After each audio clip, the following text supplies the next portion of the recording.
Hello everyone, welcome back to our channel Prepnation. तो आज हम इस लेक्चर में कवर करेंगे 16 और 17 मार्च के इंपॉर्टेंट करंट अफेयर्स के क्वेश्चन और उनसे जुड़े स्टैटिक जीके। तो चलिए फिर वीडियो को स्टार्ट करते हैं, जिसमें पहला क्वेश्चन है, who inaugurated the Khelo India 10 Kadam tournament in new Delhi. नई दिल्ली में खेलो इंडिया 10 कदम टूर्नामेंट का उद्घाटन किसने किया? तो वो किए ऑप्शन सी अनुराग सिंह ठाकुर जी ने। ऑप्शन सी अनुराग सिंह ठाकुर इसका सही आंसर होगा। और वहीं अनुराग सिंह ठाकुर जो है वो youth affair and sport minister हैं। और वहीं इस खेलो इंडिया 10 कदम टूर्नामेंट का इनॉग्रेशन किया गया नई दिल्ली में। 19th ministerial meeting of the BIMSTEC was chaired by which country. BIMSTEC की 19वीं मंत्री स्तरीय बैठक की अध्यक्षता किस देश ने की? तो इस बैठक की अध्यक्षता ऑप्शन डी थाईलैंड ने की। ऑप्शन डी थाईलैंड इसका सही आंसर होगा। और वहीं इस 19th बिम्स्टेक मिनिस्टेरियल मीट में भारत की तरफ से पार्टिसिपेट किए minister of state for external affairs Rajkumar Ranjan Singh ji ने। और वहीं इस मीटिंग को चेयर किया था थाईलैंड के डिप्यूटी प्राइम मिनिस्टर डॉन प्रमुद विनाई ने। डॉन प्रमुद विनाई। और वहीं अगर बिम्स्टेक की बात करें तो सबसे पहले इसका फुल फॉर्म भी आपको पता होना चाहिए, तो वो है bay of Bengal initiative for multi sectoral technical and economic cooperation. और वहीं इस ऑर्गेनाइजेशन में कुल 7 एशियाई देश शामिल है, जिसमें कि बांग्लादेश, भूटान, इंडिया, म्यांमार, नेपाल, श्रीलंका और थाईलैंड शामिल है। आइए इसे मैप के थ्रू देखते हैं। तो ये जो है बिम्स्टेक मेंबर कंट्रीज है, जिसमें पहला तो अपना भारत है, वहीं फिर नेपाल, फिर इधर भूटान, फिर उसके नीचे बांग्लादेश, फिर उसके बगल में म्यांमार और उसके नीचे थाईलैंड। और वहीं 7वां देश है जो यहाँ पे भारत के नीचे है, वो है श्रीलंका। वहीं ये जो बिम्स्टेक है ये फॉर्म हुआ था 1997 में और इसका हेडक्वार्टर है बांग्लादेश का ढाका।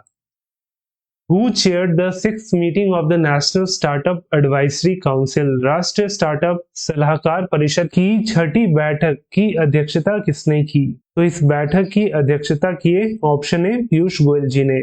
ऑप्शन ए पीयूष गोयल इसका सही आंसर होगा। और वहीं इसके साथ जो पीयूष गोयल जी है वो केंद्रीय मंत्री है for commerce and industry, consumer affair and food and public distribution और टेक्सटाइल के। इसके साथ ही जो नेशनल स्टार्टअप एडवाइजरी काउंसिल का जो मीटिंग हुआ उसका थीम था India at 2047। India at 2047। Which Indian state entered the Guinness World Records Hall of Fame for the largest number of handwritten notes?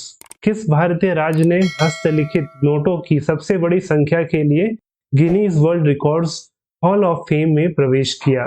तो आप यहाँ फोटो में देख सकते हैं, ये गिनीज वर्ल्ड रिकॉर्ड लेते हुए वो है असम के मुख्यमंत्री हिमंता बिस्वा शर्मा जी। तो इस क्वेश्चन का सही आंसर ऑप्शन बी असम होगा।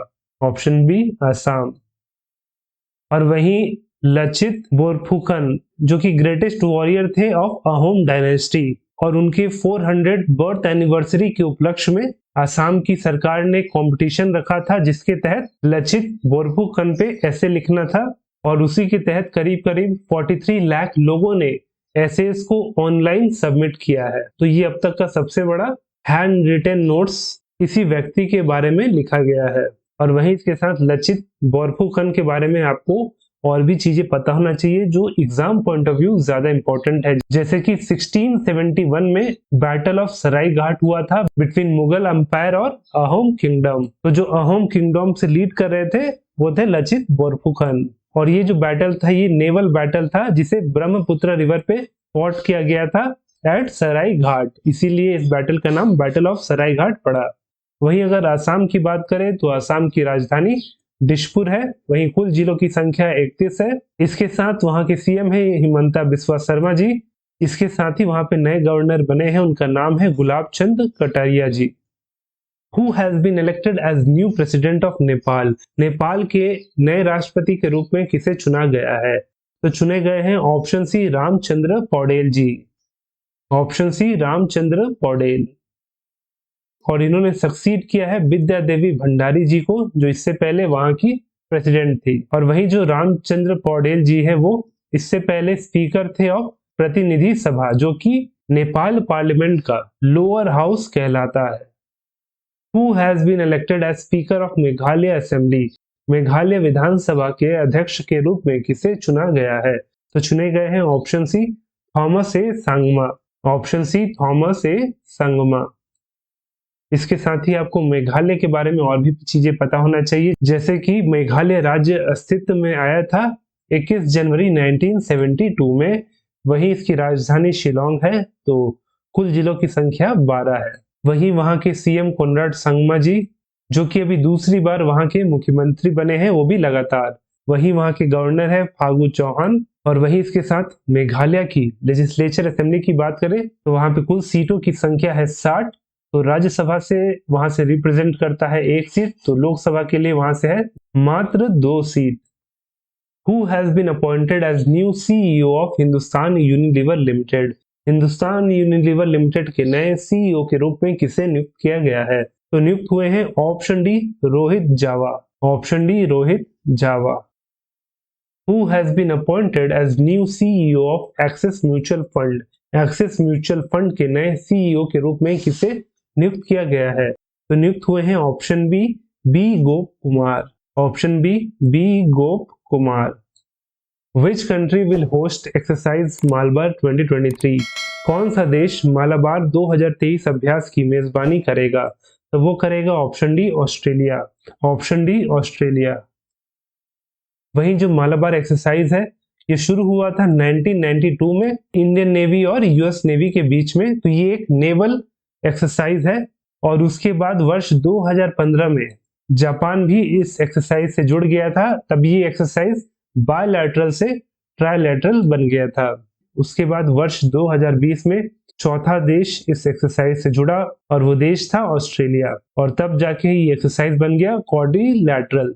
तो ये काफी इंपॉर्टेंट है कि मालाबार एक्सरसाइज में कौन 4 देश शामिल है। तो उसमें भारत, यूएस, जापान और ऑस्ट्रेलिया शामिल है। Which of the following conducted exercise Tropex 2023? निम्नलिखित में से किसने अभ्यास ट्रॉपिक्स 2023 आयोजित किया? तो इसका आयोजन किया था ऑप्शन ए इंडियन नेवी ने। Option A Indian navy. और वहीं जो ये एक्सरसाइज है ये चल रहा था इंडियन ओशन रीजन में। कब से? तो नवंबर 2022 से लेकर, और ये इस महीने मार्च 2023 में खत्म हो गया। और ये कहाँ पे हो रहा था? तो ये हो रहा था अरेबियन सी में। Which airport was rated the best airport as per ACI ASQ Awards 2022? ACI ASQ Awards 2022 के अनुसार किस हवाई अड्डे को सर्वश्रेष्ठ हवाई अड्डे का दर्जा दिया गया? तो मिला है option D Tiruchirappalli international airport को। Option D Tiruchirappalli international airport जो है तमिलनाडु राज्य में। और वहीं इसे ये अवार्ड मिला है in the Asia Pacific category of under 2 million passenger. इसके साथ जो ऑप्शन है केम्पेगौड़ा इंटरनेशनल एयरपोर्ट है, ये बेंगलुरु कर्नाटक में है।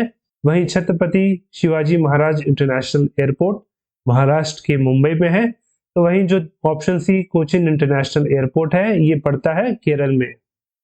Who has been appointed as the brand ambassador of PepsiCo? PepsiCo का ब्रांड एम्बेसडर किसे नियुक्त किया गया है? तो नियुक्त हुए हैं option B Ranveer Singh. Option B Ranveer Singh. When is the World Consumer Rights Day is observed? विश्व उपभोक्ता अधिकार दिवस कब मनाया जाता है? तो इसे हर साल मनाया जाता है ऑप्शन डी 15 मार्च को। ऑप्शन डी 15 मार्च। और इसे हर साल मनाया जाता है for raising global awareness about consumer rights and needs. और वहीं इसकी शुरुआत की थी US president John F Kennedy ji ने ऑन 15 मार्च 1962। और इसके साथ ही जो प्रेसिडेंट जॉन एफ कैनेडी है वो यूएस के 35वें प्रेसिडेंट थे और उनका कार्यकाल था 1961 से लेकर 63 तक। और वहीं इस साल का जो वर्ल्ड कंज्यूमर डे का जो थीम था वो है empowering consumers through a clean energy transitions. Empowering consumers through clean energy transitions. When is the National Vaccination Day is observed? राष्ट्रीय टीकाकरण दिवस कब मनाया जाता है? तो इसे मनाया जाता है ऑप्शन सी 16 मार्च को। ऑप्शन सी 16 मार्च। और वहीं इस दिन की शुरुआत भारत में हुई थी 16 मार्च 1995 को, जब पहला डोज दिया गया था ऑफ ओरल पोलियो वैक्सीन। तो ये जो क्वेश्चन है वो आपके लिए है कि who is the current chief minister of Jharkhand. Jharkhand के वर्तमान मुख्यमंत्री कौन है? तो आपको इसका सही आंसर नीचे कमेंट करके बताना है।